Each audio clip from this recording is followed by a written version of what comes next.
That includes a Pentagon audit, which to the Marines out there, y'all got to figure it out. And we appreciate that, lean and mean. We are going to focus heavily to ensure that at a bare minimum, by the end of 4 years, the Pentagon passes a clean audit. The American taxpayers deserve that. They deserve to know where their $850 billion go, how it's spent, and make sure it's spent wisely. It used to be that if you called for an audit, somehow you were undermining the department. I believe the exact opposite. I believe we are accountable for every dollar we spend, and every dollar of waste we find or redundancy is a dollar we can invest somewhere else, as President Trump has committed directly to rebuilding our nation's military. So rebuilding our military is key.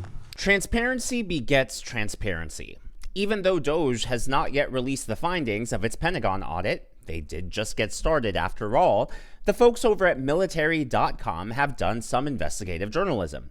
Perhaps our friends over in the legacy mainstream media should take note. According to military.com, over $151 million taken from soldiers' paychecks for food costs have been spent elsewhere by the Army. Now, when it comes to base pay for the military, that base pay, just like civilian pay, is subject to federal income taxes as well as state taxes. Now, to be fair, some portions of military pay are tax exempt, but this money taken for food is functionally like a tax, even though the government would say it's not technically a tax. According to military.com, the money is collected in what amounts to a tax on troops, taken from their basic allowance for subsistence payments, roughly $460 a month. That is automatically deducted from the paychecks of service members who live in barracks and is intended to help cover food costs.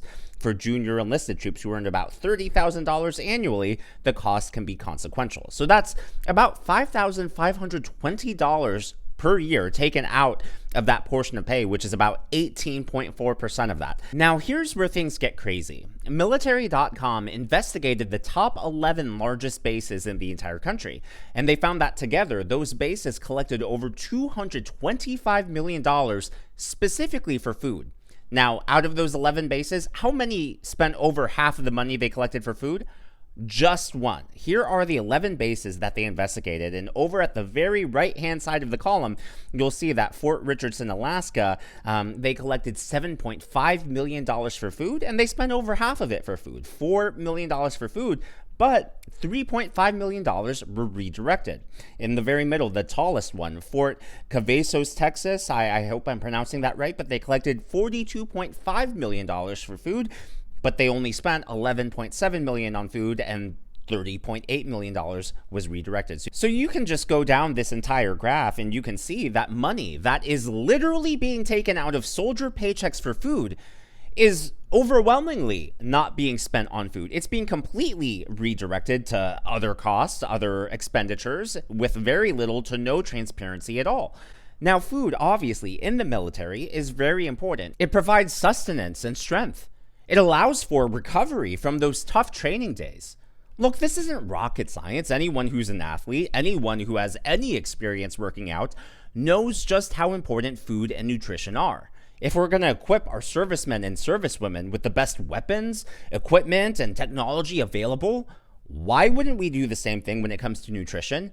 Especially when the money for their food is literally being taken out of their paychecks and it's been earmarked for that food. Yet, over 67% of the money taken has not been spent on food and has been spent somewhere else, and we don't know where else. According to the article, 2024 financial records provided by the service from 11 of the Army's largest bases show that more than $151 million of $225 million, again, 67%, collected from soldiers was not spent on food. Given that the Army operates 104 garrisons, the true amount of unspent funds is likely far higher. But wait, it gets worse. It's not as if the unspent money just remains unspent. That word has a connotation, right? Like, okay, you're not spending it on food. We're just saving it for a rainy day.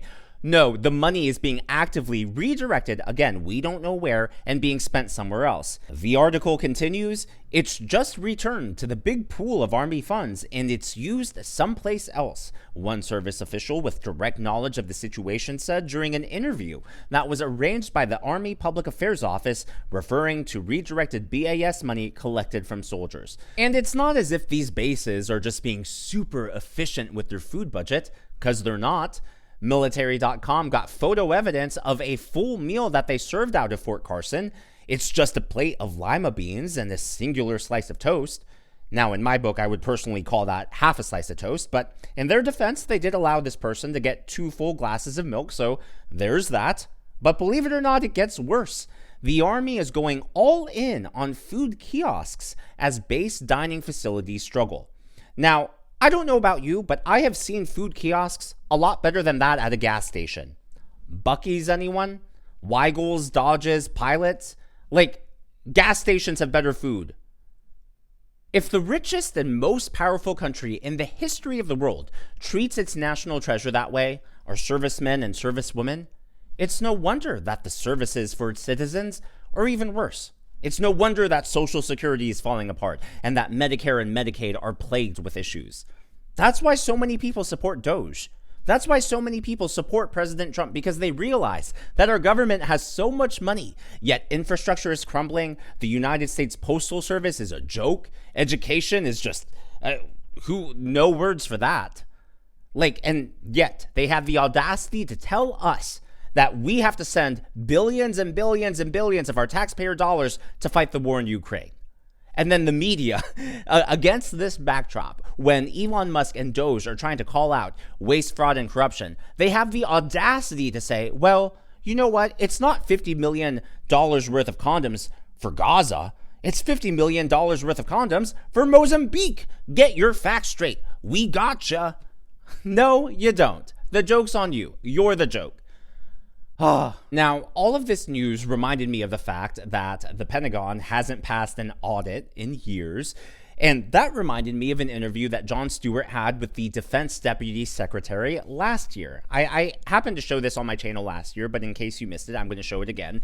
And the reason I wanted to do that is because this shouldn't be a partisan issue. And I think that if President Trump and Doge live up to this promise of not only reducing government spending, but exposing fraud, waste, and abuse, I do think that it will expand the MAGA coalition. Because like I said, this shouldn't be partisan. When it comes to our taxpayer dollars, when it comes to how our government represents and spends the money it collects from us, I think that should be a unifying thing. Or at least, we can have disagreements on how it's spent, but surely both sides can agree that there shouldn't be waste, fraud, and abuse. Here's what Jon Stewart had to say about that.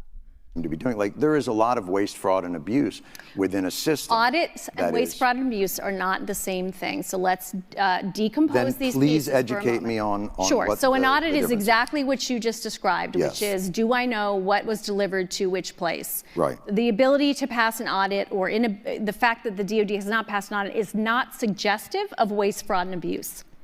That is completely false right there. So what is now it's a question of, it's suggestive that we don't have an accurate inventory that we can pull up of what we have where. That is not the same as saying we can't do that because waste, fraud, and abuse has occurred. So in my world, yeah, that's waste.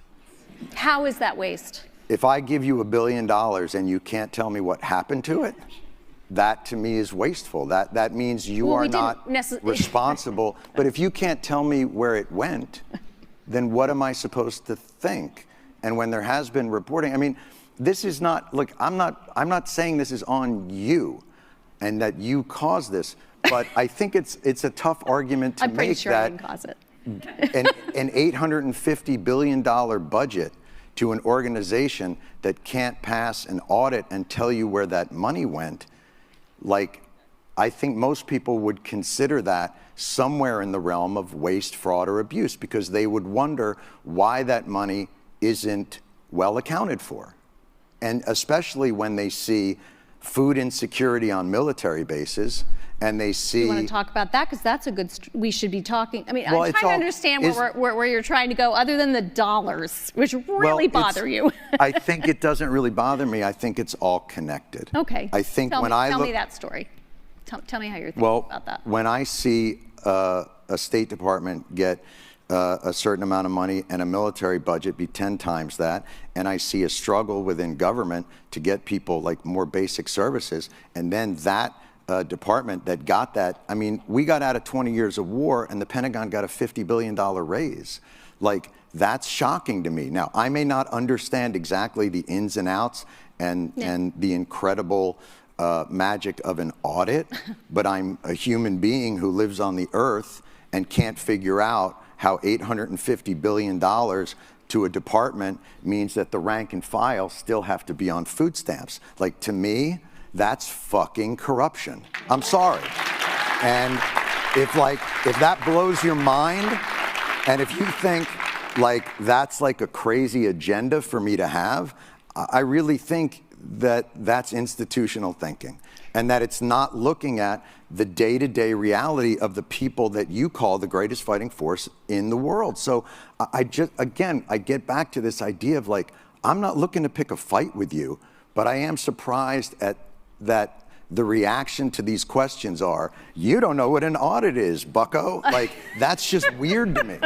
Now, look, okay. I'm not delusional. I don't think Jon Stewart's going to become MAGA, but it is interesting, right? Because there seems to be, to use Kamala Harris's favorite tool, the Venn diagram, right? The circles overlapping. There does seem to be some overlap here as far as the concerns that both MAGA and even hardcore Democrats are having when it comes to wasteful spending, not just in the government, but specifically even within the Pentagon. So that clip right there and the discovery by military.com, I'm hoping that at some point, yes, there will be bipartisan consensus, and that if and when DOJ does uncover wasteful spending and abusive and all of that corruption in the Pentagon, I'm hoping that when it comes to light, it won't be this fractionist warfare that Democrats who've been screaming about this, like Jon Stewart, I hope that they'll be consistent in their complaints and that when the facts come out, they'll still be on the side of truth. Now, one other story before we wrap up today's video.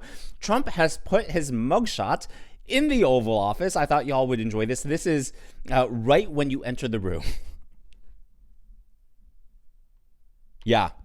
Yeah, and then obviously you have all the other presidents lining the walls of the Oval Office, but I just love that right there. So whenever deep staters are coming to meet with him, he's sending a very strong and clear message to them. You tried to get me, but you didn't. I got you. But as always, all of that is just my analysis and commentary. That is what's going on in the world of politics from my point of view, and I would love to hear from you.